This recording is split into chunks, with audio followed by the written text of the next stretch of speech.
Amber, Marcus just asked me to join the wellness committee again. And I told him I was slam, and yet he still put me on the freaking email. What did you say? Well, I said, that sounds fun. I just have a lot going on right now. Yeah, and then he followed up and was like, ha ha ha, you're so sweet, thanks. Holly.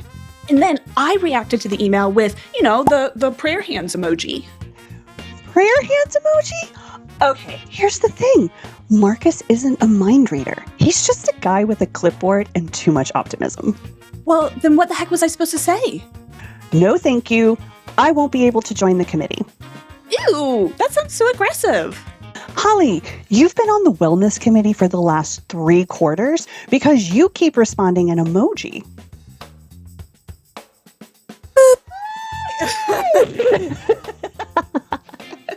Welcome to Sanity Painting Podcast. I am Amber, and this is Holly, and we are talking today about boundaries again, part 3. And this part is going to be, we talked about the enforcement piece, and then now we're going to go, you think that you're enforcing it, but are you really? So how can your boundaries be effectively seen and heard to really know that you are getting your voice out there? And so let's get to it. Woo! So Holly, when you've set boundaries before, were they successful? Like, did you know that they were being received in the way that you wanted them to be? Not always. And I think it's because of exactly what you said. Like, you have in your head, you've decided, hey, I need a boundary for this. This is something that either it's unmanageable or this is something that's important to me and I feel I'm being taken advantage of. So I'm going to set a boundary so I can protect this, whatever it is. But for a lot of people, that sounds confrontational, right? To communicate something, and it's scary. And, what are they going to think about me? And especially those people pleasers, because I can relate to this, you want to be liked, you want people to like you. And it feels like if I say no to something, or if I put limits on something, that they're not going to like me. So it's hard. It's definitely hard. I got better as I got older and was doing it longer, but it's so hard in the beginning. Absolutely. When I have set them before, I think I remember a moment where I cried after I set the boundary. It was so painful for me and it hurt me so bad to do it. Not because I didn't want the end result of what that boundary was going to give me, but because I felt like I was being so awful in telling someone no. And I remember going, oh my God, and, talking about it with a friend just to be like, this is what I want and this is what is needed. But why do I feel like the worst person? You feel bad. And I feel so bad. I'm like, why is this thing that's supposed to be good for me feel so awful? That's a great question. And so I'm just like, oh my gosh. So I completely understand where it feels like when I get to that point of setting the boundary, I have mentally processed it so much that I think that it does feel like I'm being mean, because it is different than how I would normally talk. You're at your fed up stage, because that's usually when you do it. Okay. Yeah. Correct. Correct. Understandable. So maybe it does come out a little aggressive, right? But that finesse between being able to speak clearly, because I think that's the point of today's conversation. Yes. Speaking clearly is not aggressive. No. Getting your point across and being firm is not the same thing as being aggressive. And I struggle even saying that statement, because I still have a really difficult time doing that, where I need to be firm, and I am concerned that it is coming across as aggressive, which means that I won't be heard. Yeah. Well, and we've talked about it too before in some other episodes, this sort of can't you see the expression on my face? Can't you see my body language? How are you not getting it? But then, there's the responsibility is on you to communicate that clearly and to, enforce things when your boundaries are being tested. But also to kind of distinguish between we've talked about preferences, the difference between preference and a boundary. What are you going to protect and what are you going to say? Your communication, it really matters. I prefer not to have a meeting within the first hour of my workday versus I'm going to put a calendar, here are the hours that I'm available to have a conversation with you about this. I'm going to block off my calendar when I'm not accepting meetings, things like that. You know what I mean? Like there's a difference in sort of how you approach that. But I can absolutely relate to the whole, like, you end up resenting people who just like, why are you not picking up on this? And that's kind of like the skit piece, because I'm like, yeah, I've totally been that person where I'm like, I told you I was busy. Read between the lines. Absolutely. I would love for my face to be able to communicate easier than actually having to Yes. say the words, right? Like, so when you Yes. make a suggestion and I'm like, oh, I was like, frowning. Didn't you see me? Did you not see this? Did you not see that I was in facial anguish and you like, Yes. like my Yes. stomach hurts, I right? know. Like, It does. I'm that person. I get the knots in my stomach whenever I'm like yes. upset about it. Yeah, I know. Yes. Hmm. Yes. Very, very, very much so. And so like I really wish that my face like and I laugh about it and say that, hey, my face will tell you everything. But apparently it doesn't, because my face will communicate on its own, and it's still not taken as action on their part. Like they may Right. see that I'm in anguish, but that doesn't mean anything to them. They're like, oh, maybe it's something that's happening on the outside. Maybe she stubbed her toe and she's making a Yeah. face like about her toe that has nothing to do with what I said. So I'm just going to proceed, because she didn't make it clear that it was directly about what I said. Yeah. Yeah, I know. And I try to, looking back, sometimes I try to be overly gracious and say, like, they have a lot on their minds, so they can't Mhm. pause to take time to assess the situation, assess the look on my face, Mhm. assess like the fact that I said, hey, I'm really busy, and inquire further to say, like too busy to pitch in, or like, you're really busy, like I'd Yeah. like to help, but give me a smaller role. Like, what does that mean? Like they're not like they don't have the time or whatever to like prod further. But man, in the moment, I'm upset that you didn't get it. Or it Ugh. comes across as a question versus a Oh, statement. yeah, that too. Yeah. Like you're somewhat asking permission to set that boundary. Yeah. Like, yes. And I've been there before too. Stop your If shenanigans. there's something we know about Zoom, it's that it's not a one and done thing. Like I learned today, you got to go in and check to see, like, are there updates I'm missing, which is why my technology doesn't work properly. And I think that's the same with boundaries. Like it's not a one and done. And I know we've said that before, but Yeah. it's definitely one of those things that like you have to, like, other people forget too. They have their own stuff going on. They may forget that, you're not doing. I always go back to mine, which is like, oh, right, you don't do work for free. I forgot I can't ask you to do work outside your hours of like Right. operation, whatever it is. Mhm. Um, so yeah, it's not a one and done thing. And I don't think it's fair to expect people to always remember what your Mhm. boundaries are either. Like, so you kind of have to, if it's really that important, you kind of have to get used to being uncomfortable and used to enforcing. And that's hard. It gets easier the more you do it, but it's hard in the beginning for sure. It's really hard. And in my story, as I shared, right, like the scales at the beginning are going to be equally uncomfortable. And Hmm. so you're going to be uncomfortable for the work that you've done in setting that boundary, Yep. and then how you feel about it. And then as that eases, right, then you just have to deal with the maintenance and the discomfort of having to revisit. And Yes. so the whole thing about it is not to shy away from the discomfort of it. It is to understand which discomfort is more meaningful for you to Yeah. live with. And I discovered that it is more meaningful to just suck up the discomfort of how they might take it, because that's not always validated that they're going to take it in the way that I think that they will. Oh, for I just sure. assume that everyone is going to be upset with me because I've said no, and that's not the Yeah. case. Especially when I'm clear and they don't Yeah. have to second guess it, and it'll be like, Yeah. no, I can't do this. I'm super overcommitted. Please ask me in like 2 months or 3 months. Come check back in with me, right? Like, and I can give them a time frame for which I am saying no in this moment. It doesn't mean I'm Mhm. saying no completely.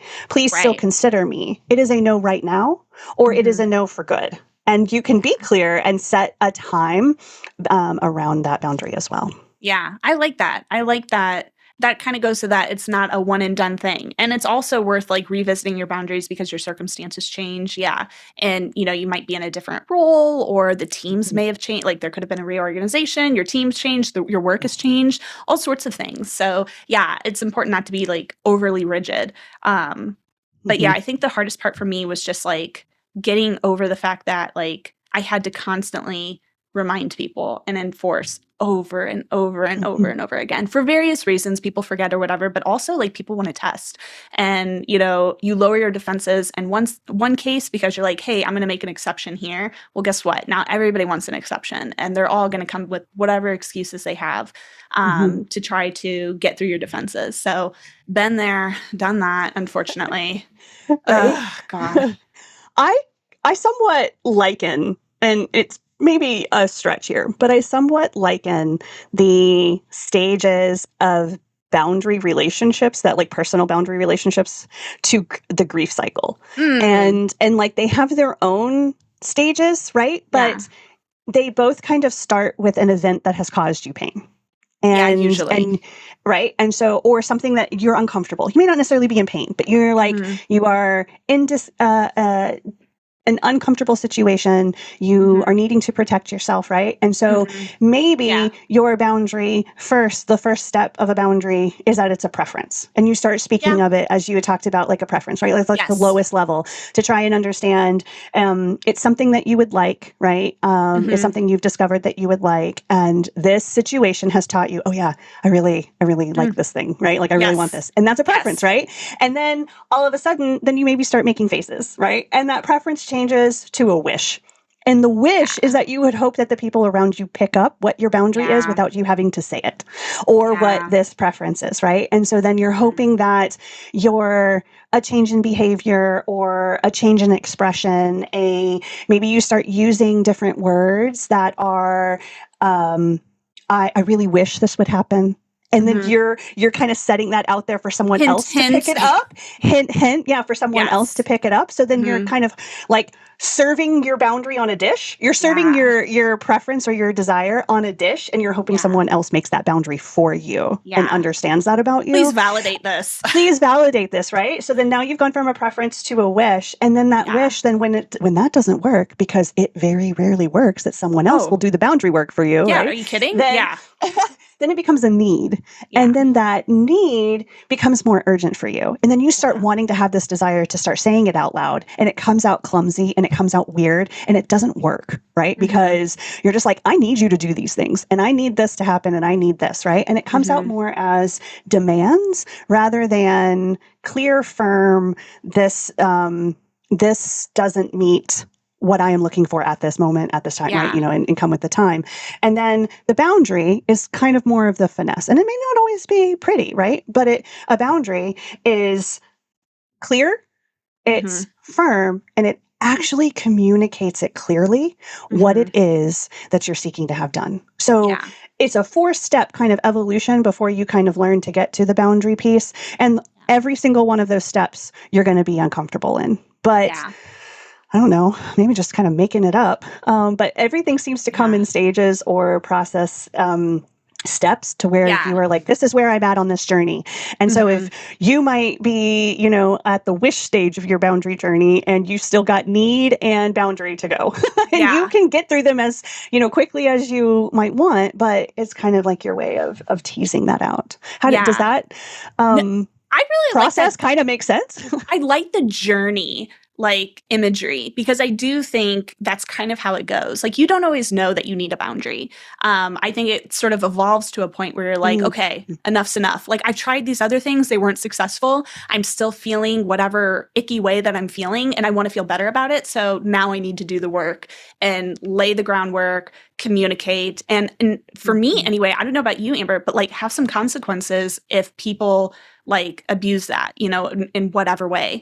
Like I know for me, again, my biggest one was my time. So I mhm. had to get comfortable declining those meetings or like sending back like reschedule requests, like, hey, I'm not available in these times, like, and kind of pushing back in those ways. In beginning, it's a little Mhm. easier whenever it's something like that because you're not doing it face to face. I know it can definitely be more challenging when you are having a face to face conversation and confronting somebody with the fact that, hey, you are testing this limit of mine. I'm not having it. Like, let's clear the air here. I'm not doing this because of this. Here's a solution going forward, or Mhm. whatever it might be. On this journey, I feel like there needs to be like warning signs that are going to come up, like beware the guilt trip, beware because these are people's Beware. these are pitfalls that you might not recognize that they're trying Yeah. to suck you in to change the boundary. Yeah, exactly. Yes. Right. Yes. And so then that's where that enforcement, how do you know that the boundary is getting across? Well, maybe Yeah. it's because somebody's trying to push on it, that you know that Yes. you're kind of getting close, but you're going to be Yeah. tested on it in all these different ways. And I just feel like a pop-up card, Yeah. I want to like a whoom, when you get to a certain Yes. place for that pop-up to come up to be like, beware, Yeah. beware, like it's going to be guilt trips ahead. And, Mhm. depending on how, because you cannot control somebody else's response to you. No. And I think that as people pleasers, we fell into this learned trap that we thought that we could. Yeah. Because the thing that we did learn is that if we do this thing, it makes people happy. It's the one area that you can, and the opposite is true too. Like, how to make people happy and unhappy. But in terms of our actions, and it's usually like taking on the full load or not doing anything, right? Mhm. But when it comes to the boundary work that is yours to do is to uphold that boundary, and you have to have a separation from how they might Yeah. respond to it. And they do pull things. So that's a good point because, you think for people pleasers, like you want to be liked, right? So you do certain things so people like you. And then you think, well, people like me, so they won't abuse me, right? Like I Oh, won't get the abuse because everybody likes me. No, you're the person they're going to abuse probably the most the because they're like, most. you are this like super squishy, like I can just totally take advantage of you. Like Learn that the kicking a hard way too. puppy. Yes, I know. exactly. I Exactly. was the puppy that got kicked Yeah. so much. Little doe-eyed. Yes, exactly. Uh-huh. Yes. Okay, so all this conversation, like, I'm imagining that we're playing a game of like Candyland. Yeah, it's been so long since I played Candyland. Give What about me Chutes and Ladders? Any of those others, like, right, where you Yeah. have a piece and you're like moving along, Yeah, and okay. then you spin or you land on a square and you have to like go all the way back to the beginning, or you Yeah. encounter some That's a kind of great you're imagery. stuck in some kind of Mhm. swamp of gumdrops. I don't remember what Candyland all the things are, right? I just Yes. made that up. I really But don't remember. you Yeah. it has been a really long time. I just imagine Candyland, maybe because I want some candy. I don't know. But Candyland, but when you said doe-eyed and all the characters, Yeah. right? Like are all these Yes. and Yes. so I'm trying to roll the number that's gonna get me to like the end goal, like and win the game, right? Yeah. And I keep hitting all these obstacles and Yes. I'm not Yeah. getting there.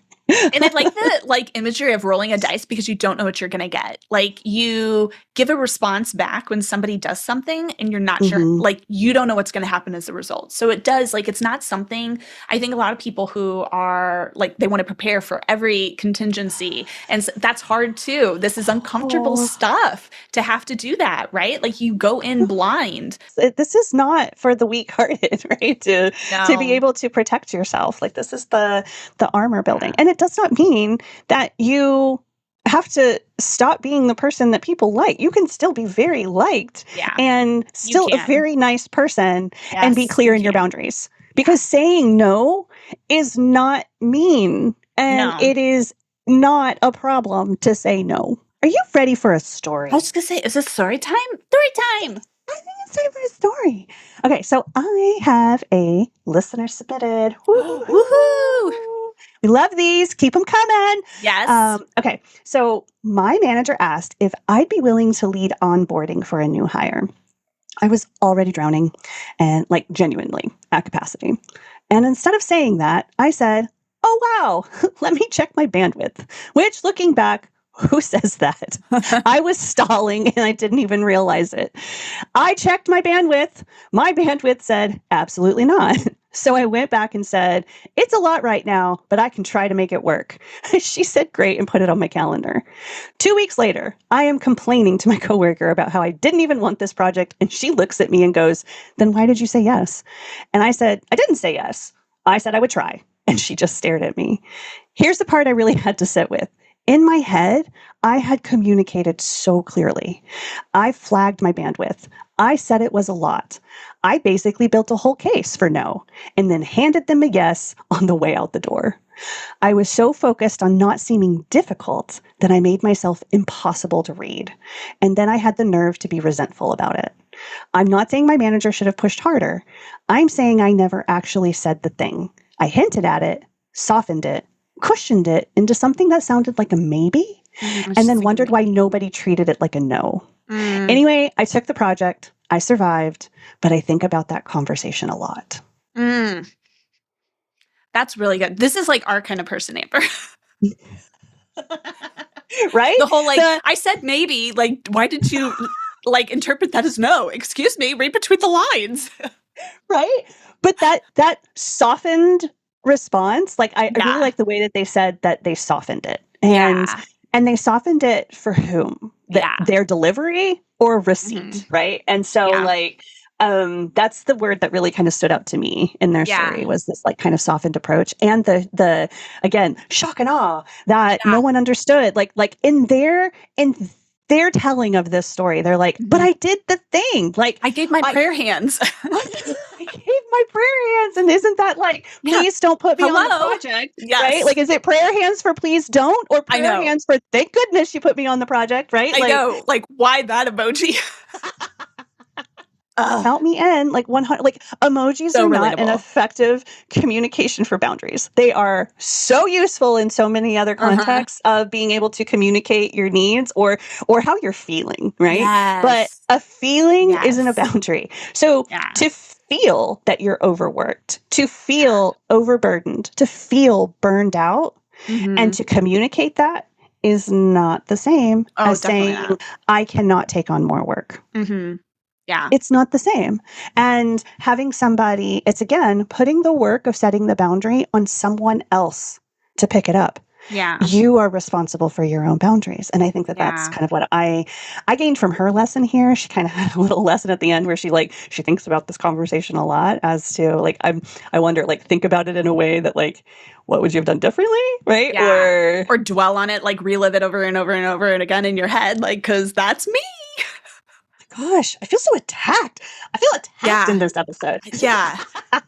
The boundaries conversations are the hardest by far because there are not too many happy endings with No. boundary talk. You know, it's a lot of Mhm. like feeling uncomfortable, being put in uncomfortable situations, and disappointment too. Like lots of disappointment. The number of attempts you've made to try to like establish a boundary, and like for one reason or another, it just didn't work out the way that you intended. It wasn't interpreted properly, or your delivery of it was like too vague. Yeah, it's Sure. yeah, I just want to like cry. But like, no, that story so relatable. So relatable. Yeah. So curious then for you, Amber, like from a coaching perspective, how would Mhm. you approach this? Like what kind of conversation would you have with this person? Mm.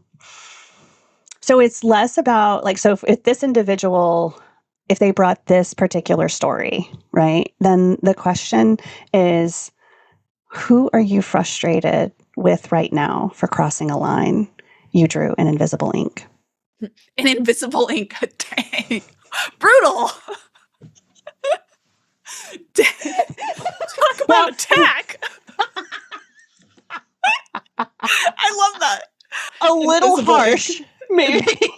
Invisible ink. That is so good. Oh my god, I gotta write it down. Okay, beautiful. So Proceed. maybe I am just like living in my 80s childhood, but did you have the invisible Yes, I ink? No, did.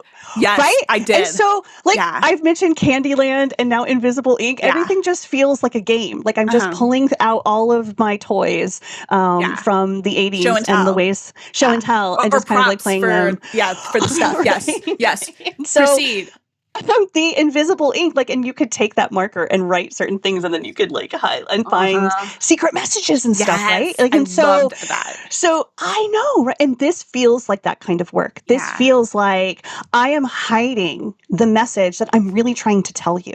I am Mhm. hiding the boundary from you, and I am cushioning it. I'm softening the landing, but really, what's underneath is if you really shine a light, which is what Mhm. you're really wanting somebody else to do. You're wanting someone else to shine this light on the invisible Mhm. ink work that you've done. And so Yeah. when that happens, who are you frustrated with? Who crossed the line? Right. Did they Like know there was a there line? was a line. Yeah, exactly. And I'm thinking too, like it really does make it like, because I've been there where I'm like, I kind of say something in the hopes that somebody will inquire further. And then we can have a dialogue about, because doesn't it feel awkward to just like say it so bluntly? Or like, how do you, like, you want a way to like get into that delivery of the message, but it's like, how do you get that started? And it's really hard if you're not good at just like conversations. Like, you know, introverts are, it's hard to make small talk that you could like use to lead into what you really Yeah. want to say. Mhm. So I can definitely relate to that. And it's hard when you hint at something like that, like, you know, oh, I'll check my bandwidth or whatever. Like that would have been a, well, like, what do you have going on? Like you would have liked for somebody to say, check your, like, tell me about the projects you have going on. Do you have too much already? Like what, you know, what is your week look? Like you want somebody to ask these things. And then when they don't, who are you going to be mad at? Like you want to be mad at them, but it's like, well, just say the thing. Say the Easier thing. said than done. And I'll tell you how I started doing it and getting more comfortable with it Yeah. is starting to address the discomfort that I was feeling. Yeah. So for instance, if I knew that they were going to be asking for help, right? That's an observation that I feel like I'm reading. And so the work that I would want somebody to do, I'm bringing attention. Mhm. So it's like, thank you so much for coming to me, you know, with this problem. I unfortunately can't be the one to help you with this, but maybe I can help in another way. Mhm. Right? Like, Yeah. and so that way I observationally have recognized their need for assistance. I have set and said, I am unfortunately not the person who can help Mhm. in the story, right? But I Mhm. can offer in maybe another way, and whatever that might look like. Or maybe the Mhm. answer is I can't help Yeah. in another way. And maybe I know that somebody could. I'm not Mhm. the person who can help you with this, but maybe if you talk to so and so. Mhm. That way you're not just dropping, like, so if you truly are that people pleasing, helpful You planner always give person, alternatives. I Yes. give alternatives and I don't just Always. drop it. And You never say so I no. Yeah. usually lead with the observation. I state what my boundary is around that observation. And then if there is a time, like we Mhm. talked about, like come back to me in this amount of time, or if there is another individual that I can put Mhm. them in contact with, here's a way that I can help. So if you do have that, like I want to address what it is that you're coming to me with.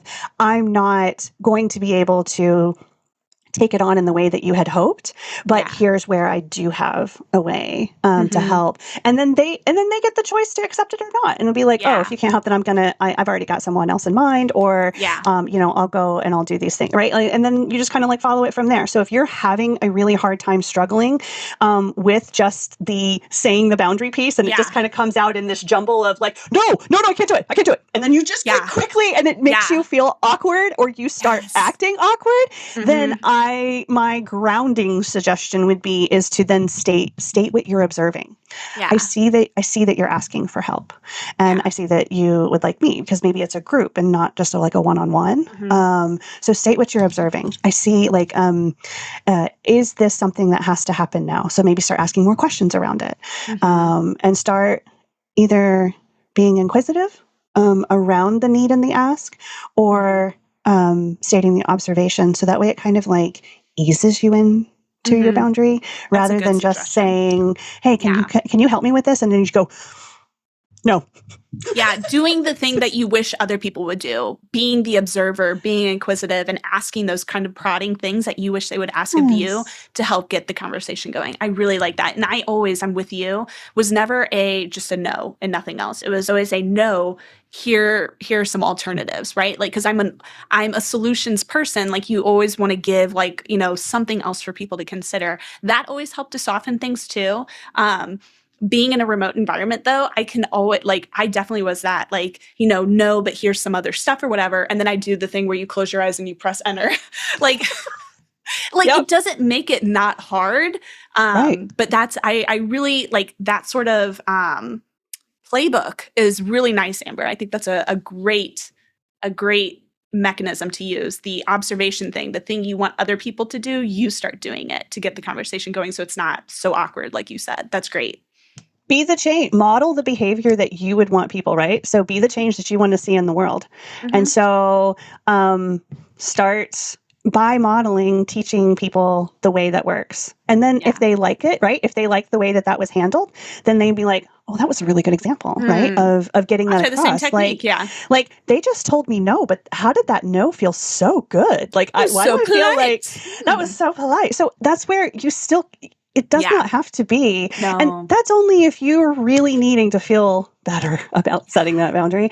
Some people are really good at it and they don't need to do like all the kind of like extra work and like what I would call the finesse or the cushioning around The getting to frills. the no, the frills. And they probably have a whole lot more experience with being able to do that in a way that is like, yeah, that's not something I can do right now. And in the foreseeable future, this isn't really something that aligns with kind of the direction that my team is going, right? And so, or how I'm best supporting my team. You don't have to always give an excuse. You can't, the answer can just be a no and be like, no, I can't. And then end of story. And so it's like whatever your comfortability is, but because this is all about being uncomfortable and that discomfort is what's preventing you from doing the work, I feel like this is important to talk about for those who are having that discomfort, ways that you can address that discomfort within yourself that start to become more comfortable before you kind of, because I'm not even suggesting that the ace way of doing it is just to say no. I'm saying that I think that for me, my very successful way that I set a boundary is doing just what I talked about. Yeah. I address what I see is that, or ask questions around it. And then I state where I'm at with what I have confirmed, because maybe sometimes the ask isn't clear, right? So if you're concerned about setting a clear boundary, make sure that you're actually addressing a clear ask. Yeah. So get them to make the ask clear. And so that way you're working in clear language together and that you're in agreement. So I think I heard this. I heard that you're asking for this type of help. How long would that, and then once you get all that clear, then you can set a boundary that is addressing all the points so that there's no assumptions that they're walking away with by you just saying no. Man, it's so funny how like challenging communication can be, and the lack of like training and conversation around that like soft skill, you know what I mean? It's not emphasized enough, like at least in various work settings that I've been in. It hasn't been sort of the thing that people value, and it really should be, because it's hard. It's so hard. But who knew, right? But that was kind of the distracting part for me. So instead of focusing on how I was feeling about the discomfort on it, what is the tangible pieces that I could work on to get myself through that discomfort? Because, I'm a planner and a prepper. And so I set my mind to, okay, so what's the plan? How am I going to plan to get out of this discomfort? And I need something to do. I need something that I can work towards to get myself through this. So I'm not going to let it overcome me, and I'm not going to avoid it, because if I avoid it, it's just going to keep happening and keep happening. And so, because then you're going to be seen as that person, like you talked about, you're going to be seen as the doe-eyed person who's really nice and will do all the work. I love that that was a listener submitted story. Like I said, that is our kind of person. We need more. I love our listener submitted stories. So if you have a story, send it to us. It doesn't need to be a totally well thought out, here's a topic for an episode. Just send us your stories. I will say it's really nice whenever we get into these stories, especially the ones that are so relatable like this, for me to just know that I wasn't the only one experiencing this. It's like the workplace humors and horrors collide. That's what this is. So send us your stories. We've got a link in our channel where you can send us your stories completely anonymously. And if you have other things that you want to share, maybe not a whole story because you're like, I don't want to type all that out, but I have a really funny meme to share, we've got a Reddit for that. So come over to our subreddit. We are sharing memes over there. We're also sharing poll questions. We just set up a after show section called the break room, where we ask different questions and we sort of continue the conversation that we started on the episode. So come hang out with us over there. And if you're not already subscribed, make sure you subscribe. We would love for you to be here next week when we talk about our next topic, which I'm keeping secret mostly because I can't recall what it is already, but we hope that we will see you there. Subscribe. You don't want to miss it. This has been Sanity Pending Podcast. I'm Holly. This is Amber. And this is your reminder that if you haven't throat punched somebody this week, cha-cha-cha-cha, it's been a good week. All right.